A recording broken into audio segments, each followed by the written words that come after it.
Greetings, digital world. Welcome back to another episode of Spliced In Later. I hope you all are keeping well in these times. I hope you all have had a chance to see The Green Knight. I know a few of my listeners have, and their responses have ranged from one of the greatest movies I've ever seen to I would like that 2 hours and 9 minutes back for me. My life has been wasted. So varying results, varying responses, but it's good to see that people are looking into it. Again, I have to remind people though that it's not for everybody, so don't feel you have to watch it. I wouldn't recommend it to everybody, but boy oh boy did I like it, and I will probably watch it again at some point in the future. But today we are back for another episode.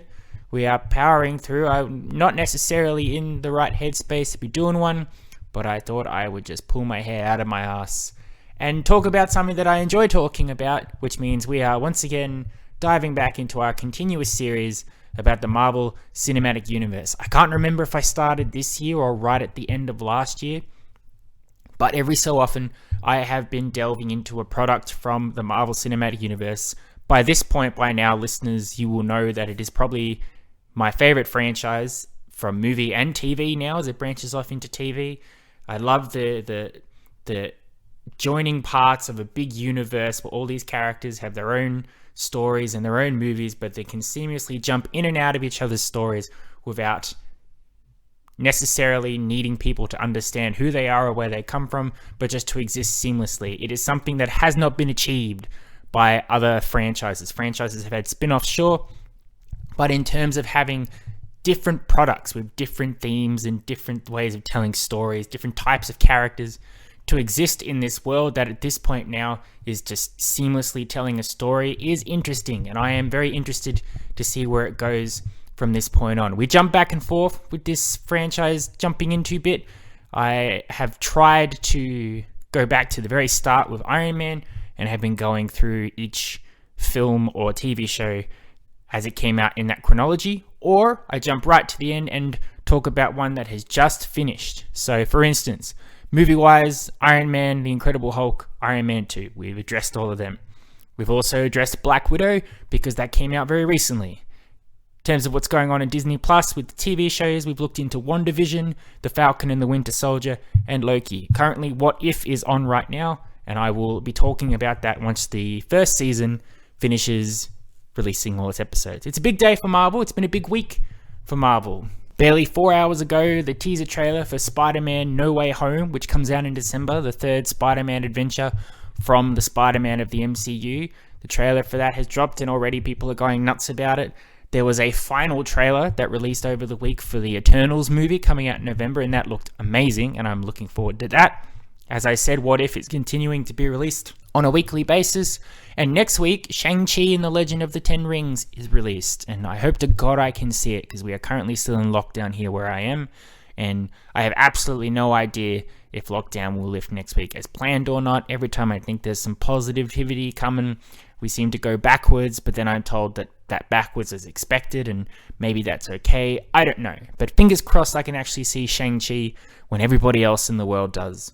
But for now, in this world, we are going to jump back to the next movie in the chronological series back in the past after Iron Man 2, which means we are talking about Thor, which came out in 2011, directed by Kenneth Branagh and starring Chris Hemsworth as the titular Thor. Now, everybody knows who Thor is, I think. Even if you do not watch any MCU films, you are aware of Thor as a meme for two different reasons. Either he's a meme he's got his shirt off and everybody salivates over him, or he's a meme because he's become such a comedic character, and comedy is a lot of his personality now, which has changed a lot from the Thor that we got in this original film. So we will dissect that now, and also when we jump into other Thor films later down the track. Thor is it's certainly a unique film. It's at an early point in the MCU before a lot of character details had been hammered out. But it was at that point where, okay, Iron Man, Hulk, it's successful. We're sowing the seeds. We know we want to make an Avengers film, but we want to introduce Thor and Captain America before we get to that point. So we have to give each an obligatory introductory movie, and we've got to make each film fit to that character. Thor is the biggest challenge because so far Iron Man and Hulk, they fit well enough together in the same universe. It's all about science. Captain America will work fine. He's just in the past somewhere. But Thor is something completely different. That's a big theme of this movie, is that magic and science, are they the same thing or are they completely different?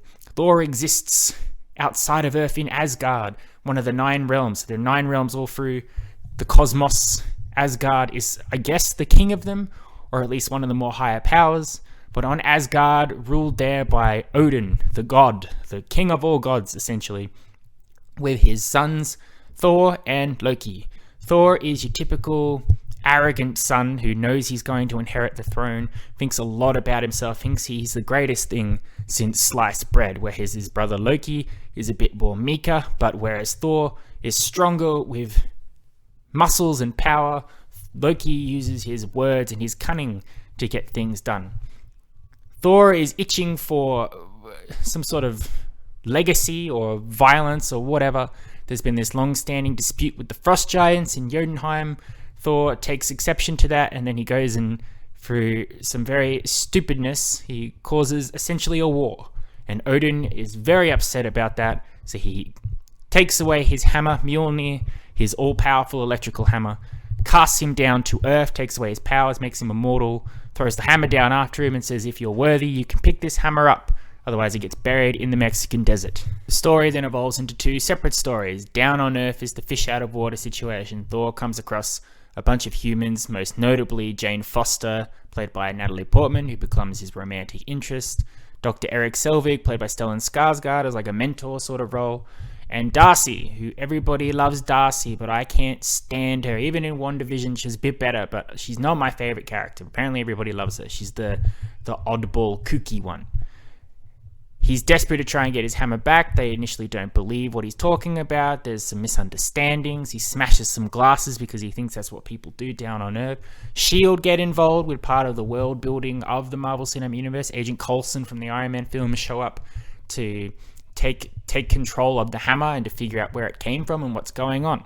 Meanwhile, the story then flips back a few times to Asgard. What's going on? Odin is feeling a bit bad about casting Thor out, I think, so he has a little bit of a nap. Loki inherits the throne, and then the other gods, Sif and the Warriors 3, start to realize that maybe this was part of Loki's plan all along. Maybe there is something about Loki. Loki is certainly, as we know right from the get-go, that he's up to mischief. He is the god of mischief after all. But there's some backstory about where he came from the Frost Giants, his relationship with Odin, his inferiority complex with Thor, that essentially is driving his villainous goals in the movie. Of course, as with most MCU films, it all comes to a head. There's some battles between Thor and Loki. There's some heroic sacrifices, some misdirection, some romantic kisses and all of that. And then we have the end of our movie, which sort of sets the stage for a few things in the Avengers. But again, I don't like to spoil too much stuff. At this point, it's a 10-year-old film. But for now, I won't say exactly how the film ends and where everybody ends up. But it's relatively exciting. And it is a good journey and story for both Thor and Loki's characters, I believe. Now to get this out of the way firsthand, I like this movie very much. Someone could say I'd love it. It's definitely high in my ranking of all the MCU films. It hasn't aged as well as other films have. Again, a lot in part due to what Thor has become in the MCU. The original Thor, Kenneth Branagh was a great choice to direct it because Kenneth Branagh is very good with the Shakespearean way of telling stories, and the story of Asgard and Thor and Loki and Odin has a very mythological sense. So the movie is shot very much like that, with the sweeping realm of Asgard, the eternal struggle between king and princes and princely brothers, a lot of Hamlet stuff going on in there.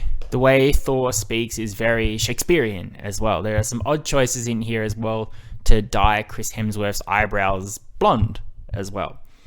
As such, from this point on, and with the Avengers and a lot of that, there was a sense that Thor was the weakest of the big 4 characters because he was so straight and so detached from everybody else in his Shakespearean way of doing things that there wasn't that much there going. But somewhere around Age of Ultron, Thor Ragnarok, I guess people just discovered that Chris Hemsworth as an actor is an extremely funny guy and has very good comedic timing. And then they teamed him up with one of the funniest directors of all time, Taika Waititi, when they got to Thor Ragnarok. And from there onwards, Thor became a cheeky guy. He was full of witty, observational humor, still fish out of water stuff, but then it was played more for jokes. As Thor got more and more involved in his fellow Avengers worlds, he started to realize the stark contrast between the two and how a lot of what he believes in and does could be considered silly, or he may consider what other people do to be silly. But the way he reacts to it or responds to it became very different. And that's the Thor that everybody fell in love with so much that out of all the other characters, Thor is getting his own 4th film, Love and Thunder, coming out in hopefully just a year's time. So that's a testament to MCU, is that they roll with the punches. They see what works and what doesn't work. Thor, this film, was perfectly done in terms of establishing the world of Thor and Loki and Asgard and all of that, and they got him involved. But then, as they moved along with it, and especially with the Dark World, which is certainly a misfire, and I will talk about that when we get to that point, they knew that Thor as a character needed to change, and they needed to use Chris Hemsworth in a more strategic way based on his comedic talents, more than just he is just the Shakespearean hot guy, essentially. Aside from that, the film is perfectly done, and people who look at it now go, oh, it's the exact same thing as every other film. Fair, but to be fair, Thor also came first. So you can't go, oh, Thor's just like Ant-Man and the Wasp or something like that. Thor came first. So if anything, other films should be compared to Thor and say that they are copying Thor rather than the other way around. But the fish out of water stuff, the Asgard world, all of that I really dig. I really enjoy. I think Asgard looks beautiful for CGI, obviously. And I think the characters that they introduce, a lot of them have stuck with me. Not so much Jane Foster and the humans. They're pretty blah.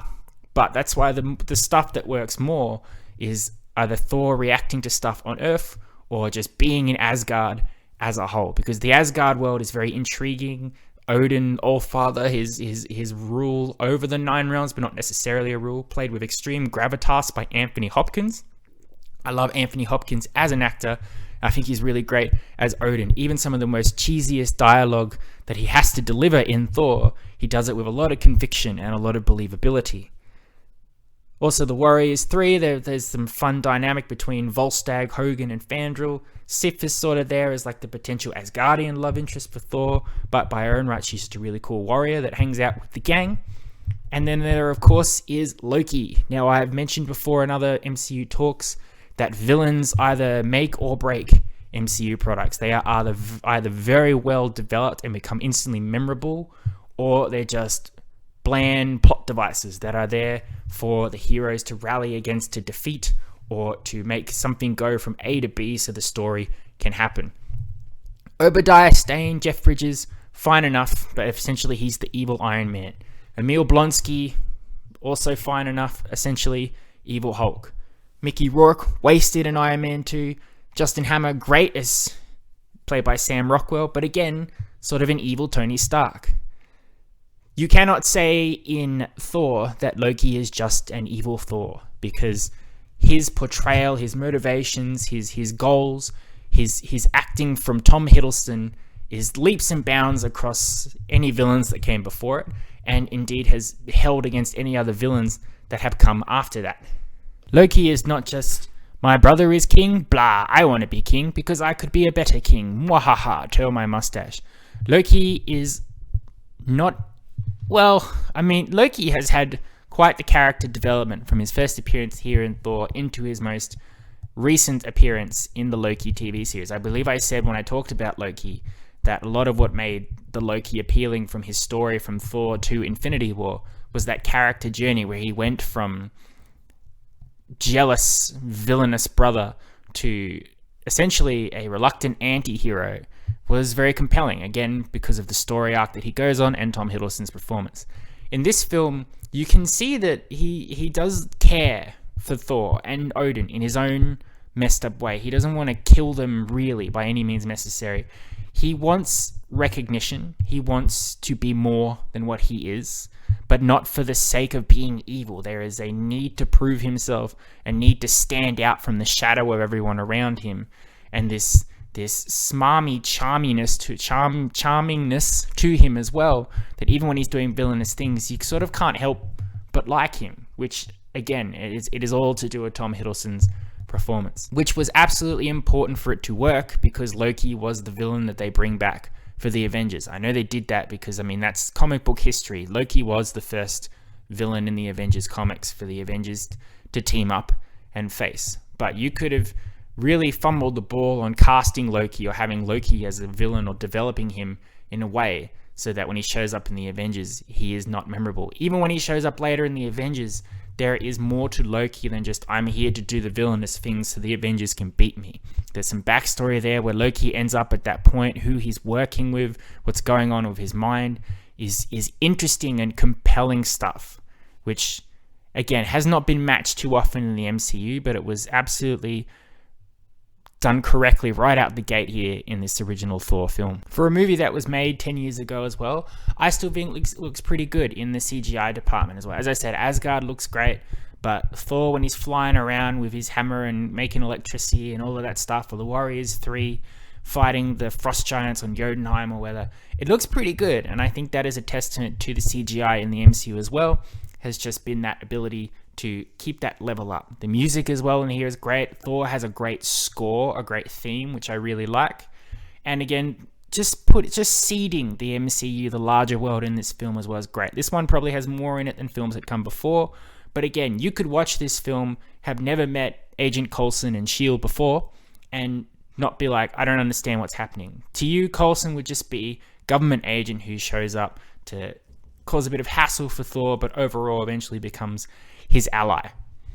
So that's pretty good, and that's what works with the MCU, is they know just how much to seed into their movies without overdoing it. By this point, you'd think they'd go, let's throw Nick Fury and Iron Man into the film just to hint at the Avengers essentially, and they don't do that apart from their post-credits films, which are other things entirely. They're separate from the film and they're teasers for other. They're like promos for the next movie or whatever, or a sneak peek, but a post-credit scene in itself is not really connected to a movie. Sometimes. I think Thor was really successful too in establishing that world outside Earth. As I said, there was the issue with Thor is not that you could do a good Thor film, it's making a Thor film that's believable enough to exist in a world that also exists for Iron Man and science and all of that stuff.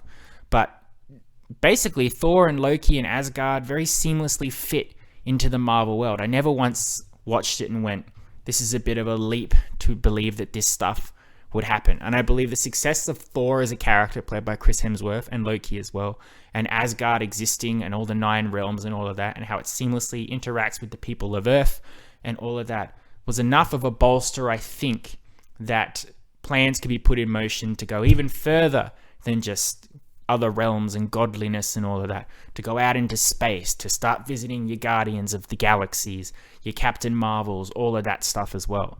So it's a testament to Thor. He was the first one. He opened the gates and said, here I am from Asgard, and everybody went, cool, welcome, come hang out with the rest of the Avengers. And the rest, as you say, is history. I give Thor an 8 out of 10. I can't remember if I'm doing rankings for my other MCU stuff. Anyway, it doesn't matter. It's a solid film, a great introduction to Thor and Loki in the MCU world, seamlessly fits in with everything that's going on, builds on your excitement for an Avengers film that's coming, while at the same time doesn't necessarily need that film to exist in the future for you to still like it. The weak stuff being the stiffness of the Shakespearean stuff. I think once they threw that stuff off and just let Chris Hemsworth use his talents and just be Thor as the way he portrays him, I think they struck gold on that. Some of the forced love interest, the human stuff doesn't necessarily work. I get that it was put in there because at that time it was a formula that I think a lot of these superhero films followed. But again, MCU adapts, it rolls with the punches. That thing with Thor and Jane Foster isn't necessarily working at the moment. We'll come back to that. We won't necessarily pretend she doesn't exist, but we'll move Thor in a different direction, and when the time is right, we'll bring her back once we know how to use her effectively, which is another reason why I'm very excited to see her return in Thor Love and Thunder coming out soon. There, I thank you very much for listening. I hope you enjoyed. I'm glad that I was able to revisit the MCU again because it is a special favorite of mine and I like doing it. It cheers me up. So here we are. I will be back next week, at least for a standard episode. I hope to be back twice so that I can give you a Shang-Chi review, but I'm controlling my expectations. I really will have to see how things progress over the next couple of days. Hopefully so. I got my fingers crossed, because the amount of Marvel stuff that's come out recently with Spider-Man and the Eternals as well, and What If going on at the moment, I'm very excited for Shang-Chi and to continue that MCU journey. But we'll just have to wait and see. Otherwise, I hope you've enjoyed revisiting Thor, and we will be back next week for something, whatever that may be. You will have to tune in and see. But until then, I love and appreciate you all. As always, stay safe and be kind to one another. You've been spliced in later. Adios, muchachos. I'll catch you next time.